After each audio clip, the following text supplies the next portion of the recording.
Bonjour à tous, aujourd'hui, je vais vous montrer comment jouer à Naruto Storm 3 directement sur votre téléphone, comme je le fais moi-même. Comme vous pouvez le voir, le jeu tourne correctement. J'utilise l'émulateur Yuzu qui me permet de faire fonctionner Naruto Storm 3 sans problème. Dans cette vidéo, je vais donc vous expliquer étape par étape comment télécharger l'émulateur et comment lancer le jeu sur votre appareil. Le jeu peut parfois avoir quelques petits ralentissements, mais à part ça, tout fonctionne très bien. Comme vous pouvez le constater, ça marche vraiment bien. Et ce n'est pas un mensonge, moi j'utilise un Tecno Camon 20 et le jeu tourne parfaitement dessus.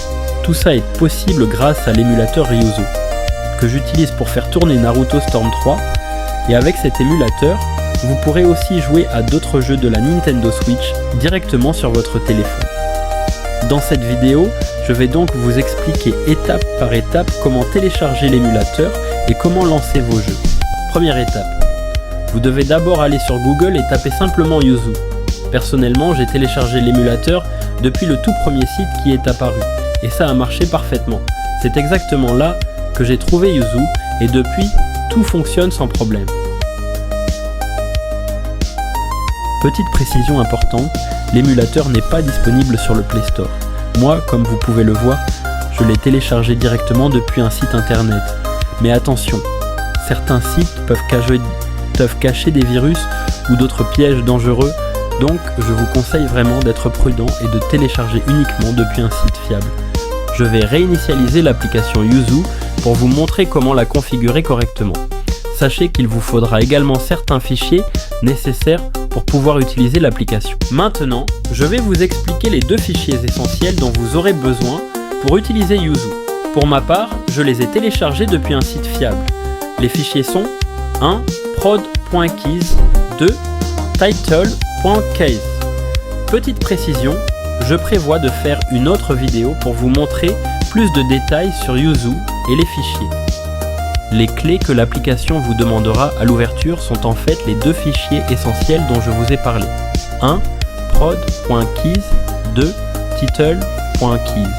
Si vous les avez téléchargés depuis le site ou récupérés depuis votre Nintendo Switch, il vous suffit d'aller dans le dossier où vous les avez installés, puis de sélectionner le fichier prod.keys pour continuer la configuration. L'application vous demandera également de sélectionner le dossier où vous avez mis vos jeux. Pour ma part, je vais sélectionner le dossier où j'ai installé Naruto Storm 3. Important, il faut créer ce dossier à l'avance, sinon l'application ne pourra pas le détecter.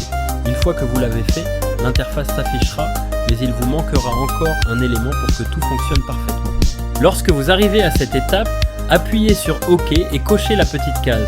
Ce n'est pas simplement pour que l'application fonctionne, mais pour qu'elle puisse reconnaître et analyser plus en détail les fichiers. Vous pourriez penser que c'est suffisant, mais ce n'est pas encore terminé.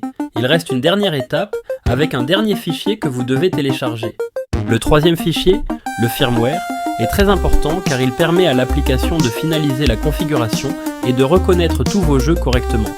Si vous avez déjà téléchargé ces fichiers, vous devez aller dans les paramètres de Yuzu, puis gérer les données de l'application. Ensuite, descendez jusqu'à l'option correspondante, tapez pour entrer et sélectionnez le dossier où vous avez téléchargé les fichiers.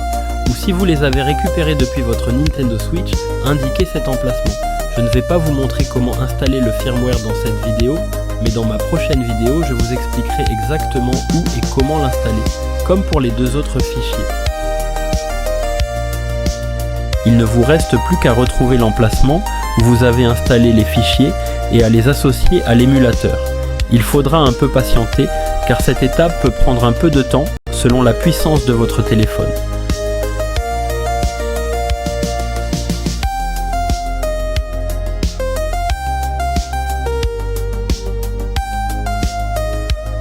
La première fois que vous lancez Naruto Storm 3, le jeu peut mettre un peu de temps à s'installer.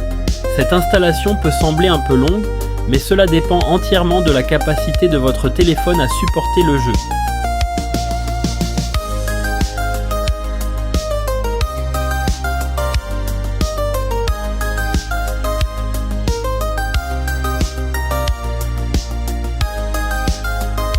Si vous aimez ce genre de contenu, n'hésitez pas à me soutenir en laissant des likes.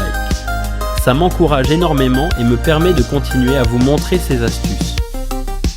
Je vous dis au revoir et rendez-vous dans une prochaine vidéo où je vous expliquerai où télécharger les fichiers si vous ne les avez pas, ainsi que où télécharger Naruto Storm 3 et d'autres jeux Nintendo. Merci beaucoup d'avoir regardé cette vidéo.